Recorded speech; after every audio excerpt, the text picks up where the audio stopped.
श्रोते हो नमस्कार. मी साक्षी सचिन तुळसे, जिल्हा परिषद प्रशाला माळुंब्रा येथील इयत्ता 10वीची विद्यार्थी. आज तुमच्या समोर एका अशा विषयावर बोलणार आहे जो केवळ एका पिढीचा विषय नसून तो या जगाच्या भविष्याचा नकाशा आहे.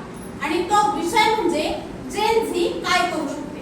होय मित्रांनो, जेन झी काय करू शकते. जुन्या चौकटी मोडणारी ही नव्या दमाची नवी पिढी जेन झी आहे. गुलामगिरी नाकारून स्वतःची वाट शोधणारी ही क्रांतीची ठिणगी आहे. ही क्रांतीची ठिणगी आहे.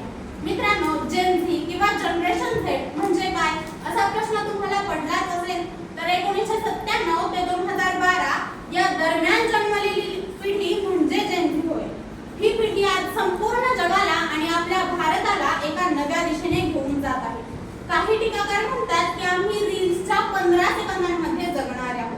पण त्यांना मी सांगू इच्छिते की याच 15 सेकंदांमध्ये स्वतःची कला, स्वतःचा आवाज आणि स्वतःचा व्यवसाय जगभरात पोहोचवण्याची ताकद आम्हाला या AI आणि YouTube युगाने दिलेली आहे. तंत्रज्ञानाचा जन्म ज्या पिढीच्या बरोबर झाला ती या तंत्रज्ञानाचा वापर करून काय करू शकते हे पाहण्यासाठी खूप मागे जाण्याची गरज नाही. चालू काळातील घडामोडी देखील पुरेशा आहेत. आज अवघ्या 20वी मुले झेप्टो सारख्या 10 मिनिटात डिलिव्हरी करणाऱ्या मोठमोठ्या कंपन्या उभी करत आहेत. देशात शेकडो युनिकॉर्न स्टार्टअप निर्माण करून ही पिढी आपल्या भारताला जागतिक पातळीवर आर्थिक महासत्ता बनवण्याचे कार्य करीत आहे.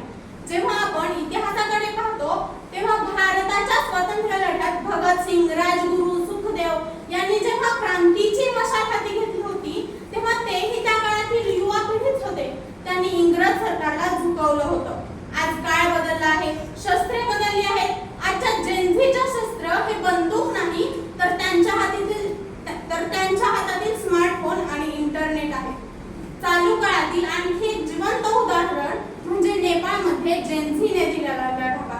कोणतीही राजकीय पार्श्वभूमी नसताना या तरुण मुलांनी लाखो जणांची एकजूट उभा केली, मोठमोठी आंदोलनं केली आणि थेट सर्वोच्च न्यायालयापर्यंत जाऊन सरकारला व प्रशासनाला झुकण्यास भाग पाडलं.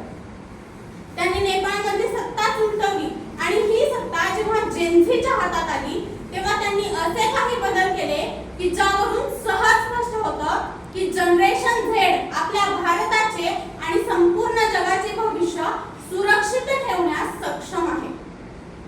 या पिढीच्या अथांग ताकदीचे सर्वात जिवंत, ज्वलंत आणि अंगावर काटा आणणारे उदाहरण म्हणजे झारखंडमधील 17 वर्षांचा विद्यार्थी सार्थक सिद्धांत. जेव्हा 12वीच्या सीबीएसईच्या बोर्डाच्या निकालात काही गडबड जाणवली तेव्हा सार्थकने फक्त आपला लॅपटॉप उघडला, माहितीचा अधिकार वापरला आणि सर्व प्रश्नांची उत्तरं एका सार्थकने दिली. विचार करा मित्रांनो, एकीकडे देशातील सर्वात मोठे शिक्षण मंडळ, मोठमोठे अधिकारी आणि दुसरीकडे केवळ हा 17 वर्षांचा सामान्य मुलगा. हा लढा सिद्ध करतो की ही पिढी केवळ एका लॅपटॉपवर संपूर्ण देशाची व्यवस्था हलवण्याची धमक ठेवते. ही पिढी प्रचंड स्मार्ट आणि मल्टीटास्किंग आहे. जुन्या पिढ्या ज्या गोष्टी शिकण्यात वर्ष वाया घालवायच्या त्या गोष्टी ही पिढी काही तासांच्या YouTube व्हिडिओमधून किंवा AI टूल्सच्या मदतीने शिकून आत्मसात करते. या पिढीकडे कमालीची स्पष्ट वक्ता वृत्ती आहे. नोकरीमध्ये 9 to 5 च्या गुलामगिरीपेक्षा स्वतःचे उद्योग सुरू करण्याकडे व आपल्या भारताला आत्मनिर्भर बनवण्याकडे या पिढीचा कल आहे. ही पिढी जात, धर्म, पंथ, प्रांत, लिंग, भाषा, प्रदेश या जुन्या चौकटी मोडून पुढे जात आहे. पण मित्रांनो, कोणत्याही नाण्याला 2 बाजू असतात. तसेच या पिढीचे काही फायदे किंवा तोटेही आहेत. 2 मिनिटांच्या मॅगीसारखे यश यांना इन्स्टंट हवे असते. सोशल मीडियावरील लाईक्स आणि कमेंट्सच्या दुनियेत सुख यांचे लपलेले असते. धावत्या जगात संयमाचा मात्र सुटत चाललेला धीर आहे. या डिजिटल गर्दीत जेन झीचा प्रत्येक तरुण कुठेतरी गंभीर आहे. जेन झीचा प्रत्येक तरुण कुठेतरी गंभीर आहे. या पिढीला डिप्रेशन किंवा नैराश्याची शिकार व्हायला फार वेळ लागतच नाही. आज तरुणाने खूप प्रगती केली पण कुठेतरी ती कमी पडत आहे. आज तरुणाने आधुनिक तंत्रज्ञानाचा वापर करून कमी झाली, रस्ते रुंद झाले पण दृष्टीच अरुंद झाली, आज घरे नटली पण घरकुले दुभंगली, आज तरुण भले चंद्रावर जाऊन आला हो, पण शेजारी आलेल्या नवीन व्यक्तीशी काही लवकर बोलणं होत नाही. आज तरुणाने एकीकडे ग्रह ताऱ्यांना प्रदक्षिणा घातल्या पण दुसरीकडे त्याच्या संवेदनांनाच ग्रहण लागलंय. स्क्रीन टाइम वाढवल्यामुळे प्रत्यक्ष जगातील नाती, कौटुंबिक जिव्हाळा व प्रत्यक्ष संवाद कुठेतरी हरवत चालला आहे. शेवटी मला एवढेच सांगायचे आहे की जनरेशन झेड ही एक अशी पिढी आहे जी आपल्या भारताला सुवर्ण युगाकडेही घेऊन जाऊ शकते आणि आपल्या भारताचे अस्तित्व नाहीसेही करू शकते. त्यांच्याकडे माहितीचा महापूर आहे, गरज आहे ती फक्त योग्य दिशेची.